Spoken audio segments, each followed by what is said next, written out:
سلام زخبركم تخاتلتي ارتريان ميديا نيتورك نساعد زدالنا زيناتات وشتن وصال حزنا لكم قريبنا لنا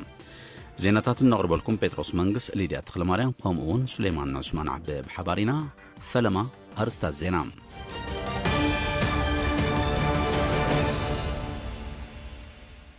أب زوبا عن سبا ندق سوقات جنزبا ودقف تجيروم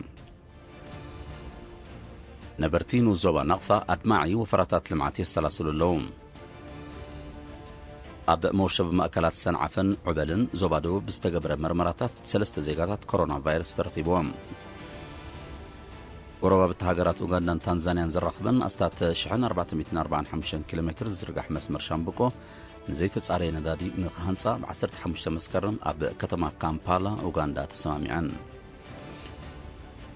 أمريكا استراتيجيكاو جيغا كاب مفتصام كتكتب إيران أتنكيقام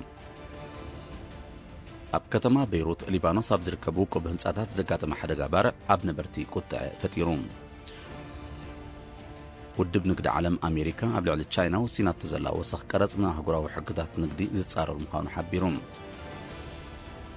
تشاينا تصقاتات أكبابي مدهساس كم زنطفا زغلصتن 9 ساتلايتات ناب طفر وانشفام ناب زرزرات زينا كنسجر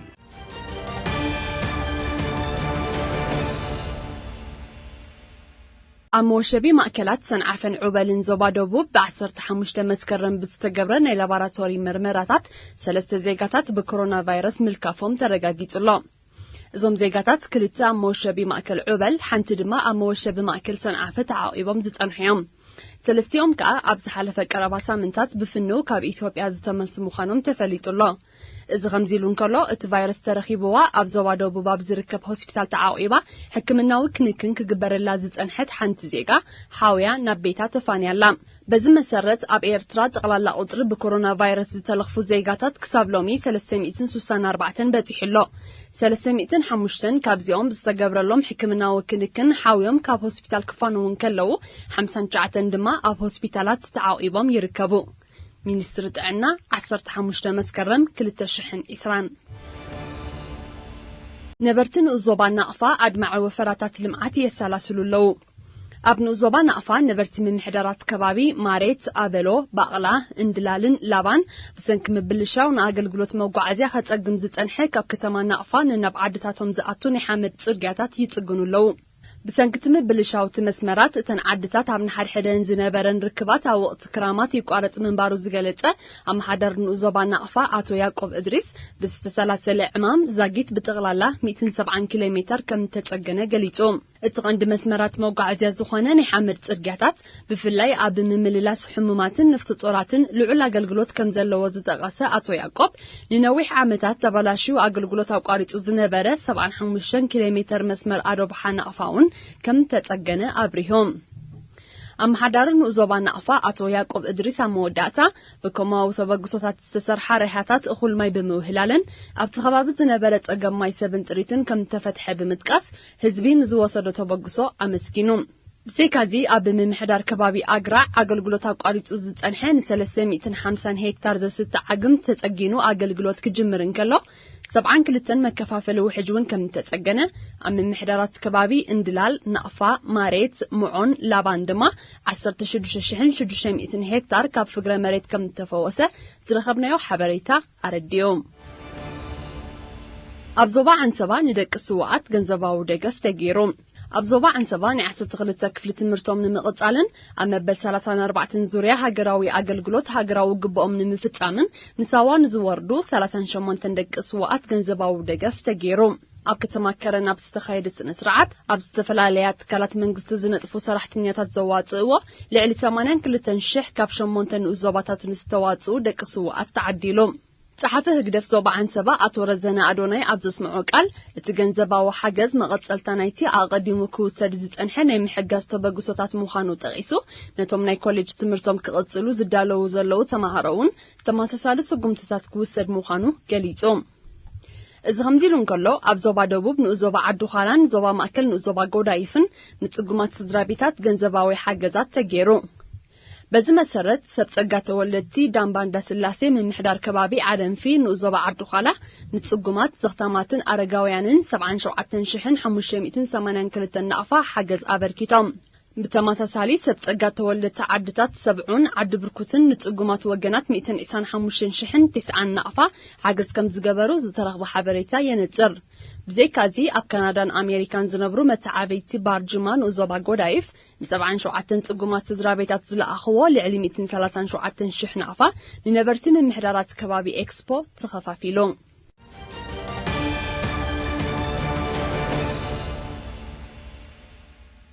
ጉራብታ ሃገራት ኡጋንዳን ታንዛኒያን ዘራኽበን 1445 ኪሎሜትር ዝዝርጋሕ መስመር ሻምብቆታት ዘይተጻረየ ነዳዲ ንኽሃንጻ ብ15 መስከረም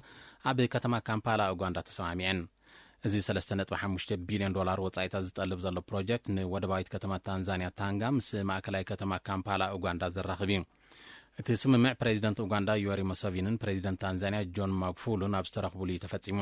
ኣብ ኡጋንዳ ዘይተጻረየ ነዳዲ ብ2006 ዓ.ም ዝተረኽበ እኳ እንተኾነ ብሰንኪ ዘይበቑዕ ትሕተ ቅርጺ ናብ ኣፍራይነት ክሰጋገር ከም ዘይከኣለ ኣብቲ ስነ ስርዓት ምፍራም ተገሊጹ እዚ ፕሮጀክት እዚ እንተዳ ተዛዚሙ ዝዓበየ መስመር ሻምብቆታት ዘይተጻረየ ነዳዲ ኣብ ምብራቕ ኣፍሪቃ ከም ዝኸውን ግምታት ተነቢሩሉ ኣሎ እቲ ፕሮጀክት ዓቢ ፋይናንሳዊ ኩባንያ ቶታል ምስ ትካል ቻይና ኢኖክ ብምዃን ብሓባር ዝስራሕ ምዃኑ ኣብቲ ናይ ምፍራም ስነ ስርዓት ተሓቢሩ 80 ሚታዊት መስመር ሻምብቆታት ኣብ ውሽጢ መሬት ታንዛኒያ ዝዝርጋሕ ኮይኑ ንልዕሊ 18000 ታንዛኒያውያን ናይ ስራሕ ዕድል ክፈጥር ትጽቢት ተነቢሩሉ ምህላው ማዕከና ዜናት ሃገር ኣቃሊሐን ኣሜሪካ ኣብ ልዕሊ ሃገሩ ስትራቴጂያዊ ክትብል ዝገለጸቶ ጌጋ ካብ ምፍጻም ክትቆጠብ መንግስቲ ኢራን ትማሊ 15 መስከረም ኣብ ዘውጾ መግለጺ ኣጠንቂቑ መንግስቲ ኢራን ነዚ መጠንቀቕታት ዘውፀ ኢራን ሕነቕትለት ላዕለዋይ ኣዛዚ ሓለዋ ሰውራ ኢራን ነበር ቃስም ሱሌማኒ ንምፍዳይ ዝዓለመ ዝኾነ ዓይነት መጥቃዕቲ ምስ ትፍጽም ኣሜሪካ ዓጸፌታ ክትመልሰሉ ምዃና ፕሬዚደንት ኣሜሪካ ዶናልድ ትራምፕ ብ14 መስከረም ድሕሪ ምጥንቃቑ እዩ ፕሬዚደንት ትራምፕ ነዚ መጠንቀቕታት ዝሃበ ኢራን ንኣምባሳደር ኣሜሪካ ኣብ ደቡብ ኣፍሪቃ ንምቕንጻል ውጥን ከም ዘለዋ ማዕከናት ዜና ኣሜሪካ ድሕሪ ምጉሕን እዩ ኣፈኛ መንግስቲ ኢራን ኣብ ዝሃቦ መግለጺ ኣሜሪካ ንዓቕሚ ኢራን ኣናኢሳ ትሪኦ ከም ዘላ ብምጥቃስ ኣብ ልዕሊ ሃገሩ ካልኣይ ስትራቴጂያዊ ጌጋ ምስ እትፍጽም ዘየዳግም ክብል ዝገለጾ ስጉምቲ ክውሰደላ ምዃና ኣጠንቂቑ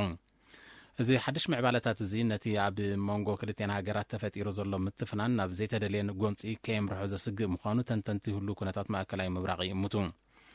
ኣብ ኢራቅ ኣብ ልዕሊ ዝርከብ ማዓስከራት ኣሜሪካን ዲፕሎማሲያዊ ማእከላታን ተደጋጋሚ መጥቃዕቲ ሮኬት ክካየድ ምጽንሑ ዝሕብሩ ጸብጸባት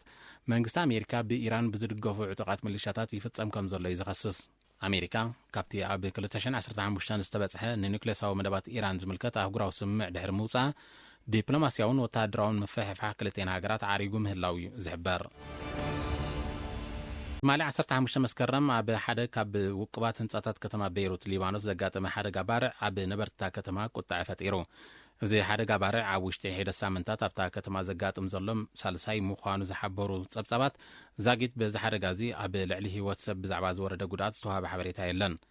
እቲ ሓደጋ ባርዕ ዝተኸስተሉ ህንጻ ብህብብቲ ዕራቃዊት ኣርክቴክት ዛሃ ሓዲድ ዝተሃንደሰ ካብ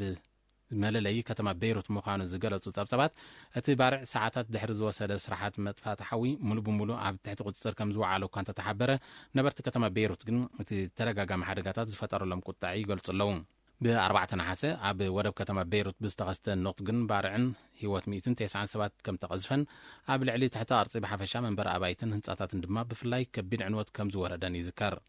ኣብ ዝሓለፈ 10 መስከረም እውን ኣብቲ ወደብ ኣብ ዝርከብ መኸዘኒ ጎማ መካይንን ዘይትን ሓደጋ ባርዕ ተኸሲቱ ምንባሩ ይፍለጥ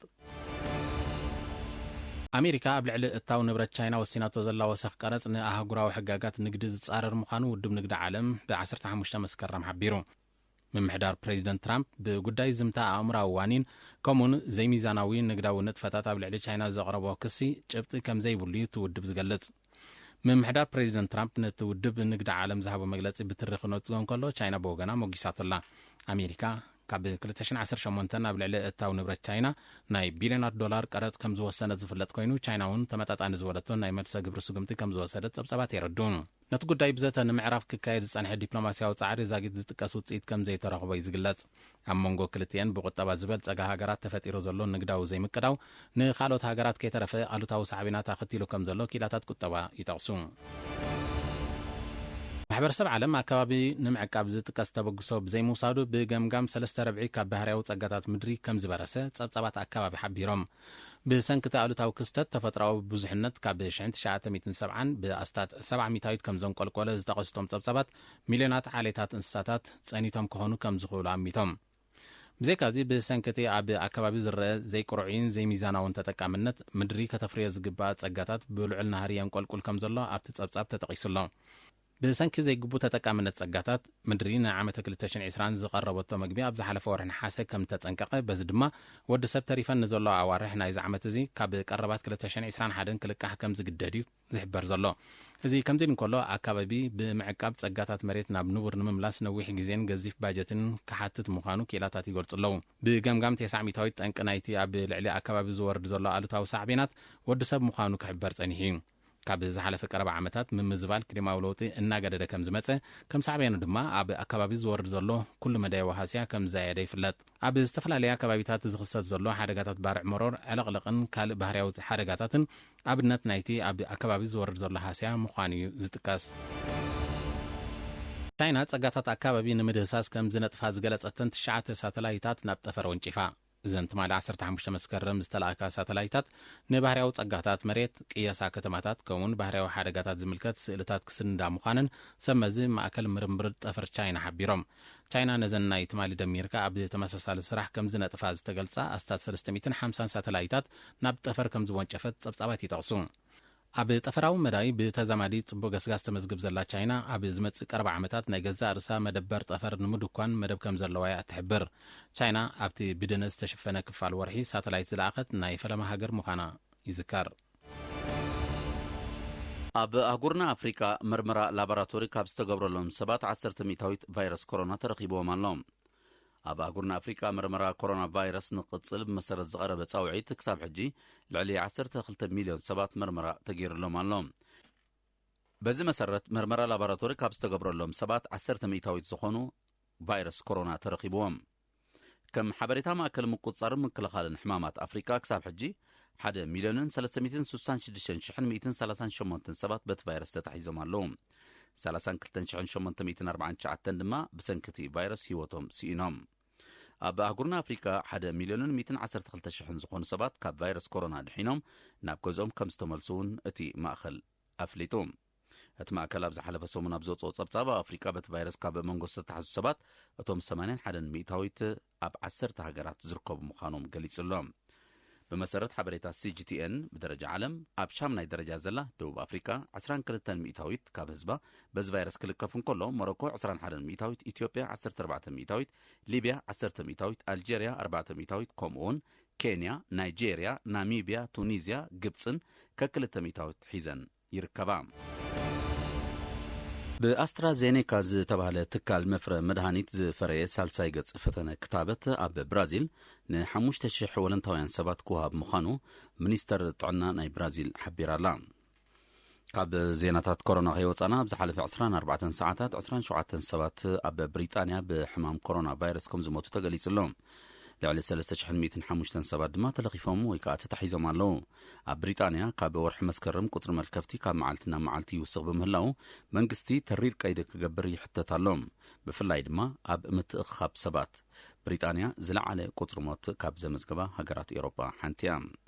كومون أب أيرلاند كفيلاو مخفات كتقبر زنبرا مدب كم زقوارز أوتو أتن عسران حال المسكرن كخفت مديو زنبرا باراتن كالم أكب بوتاتاتن كنواح منيسترت عنا أيرلاند ستيفن دانلي تساويت أغريب اللوم